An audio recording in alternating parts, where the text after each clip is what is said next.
teenager on the streets, and you pull him aside, and you give him some car keys. You point to a car, and you tell him that this car is his for a whole entire year. Now, you can only imagine that if he scratches the car, he won't care. If he dents the car, he won't care. By the end of the year, the car may not even be recognizable, but he won't care. Because, hey, it was not his problem. This car was free. He had his fun, and that's all that mattered. But now imagine the same teen working for months, maybe years, and saving up just enough money to buy this dream car. No way is he going to treat it like he would a free car. The same way, no way is a student going to treat a free education the same as a paid one.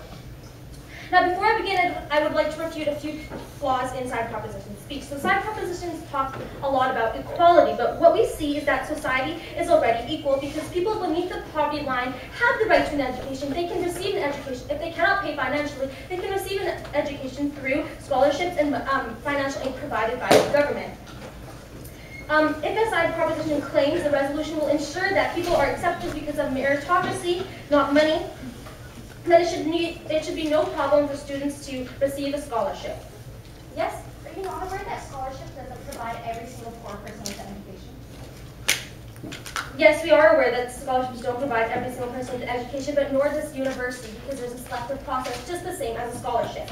So side proposition also talked about how students drop out of school because of debt, etc. Well, what we see is that this is not true because studies prove that people do not drop out of university simply because of financial aid. It is true that people drop out of university for big events in their lives, such as depression and mental illnesses.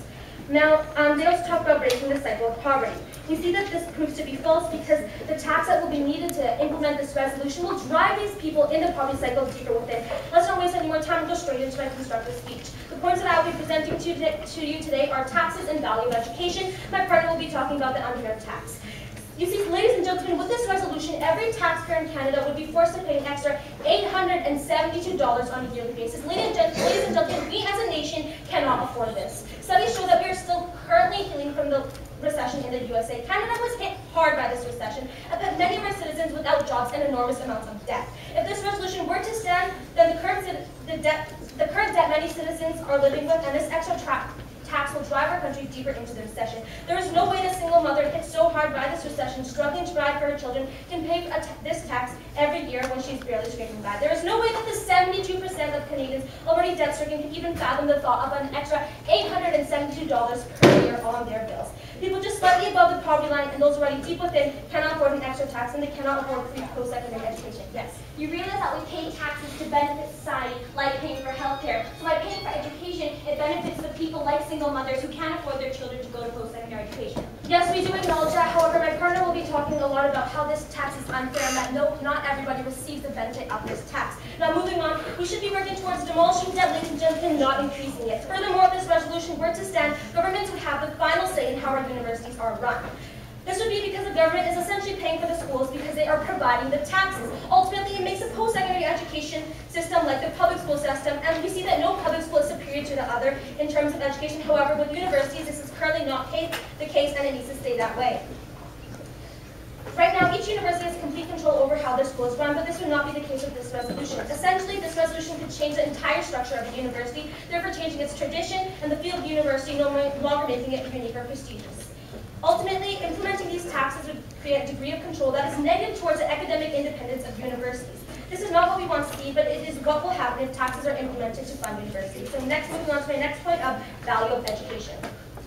The trouble with free education is not only additional taxes, but rather the perception in the student's eye. It is human nature to place little value on what we get for free, so giving students free education is not just about the economics, but respect. If post-secondary education were to be free, then students, no thank you, students wouldn't feel pressure to succeed as much as they would if they were paid for it. In my introduction, I gave the analogy of a paid car versus a free car. In the same way, if one works toward their education, they will put more of a priority on it. If it's just, no thank you, if it's just handed to them, it won't have the same impact. Now, side proposition might say that the majority of students in universities have their parents paying for them, no thank you. Yes, we see that it is true. But yes, we see that this is true, but what is also true is that their education is still paid for by someone that they know. This education is still a financial strain on their parents, and it still has a value that money puts on everything in this world. With money comes power, with money comes value, and with money comes a better post-secondary education, no thank you. So what have I told you today? First, I talked to you about taxes. I have told you that the new tax drive our country deeper into our fight with recession, which is exactly what we do not need, ladies and gentlemen. I told you how it is completely and utterly infeasible. Next, I talked to you about the value of education. We established that if post-secondary education were to be free, then students would not understand the severity of it and put less of a priority on their studies. I also told you that if post-secondary education were to be free, then universities would be forced to adhere to the values of the government, depriving the universities of their independence and uniqueness. Ladies and gentlemen, this is why, for these reasons, the resolution before us must and will fall.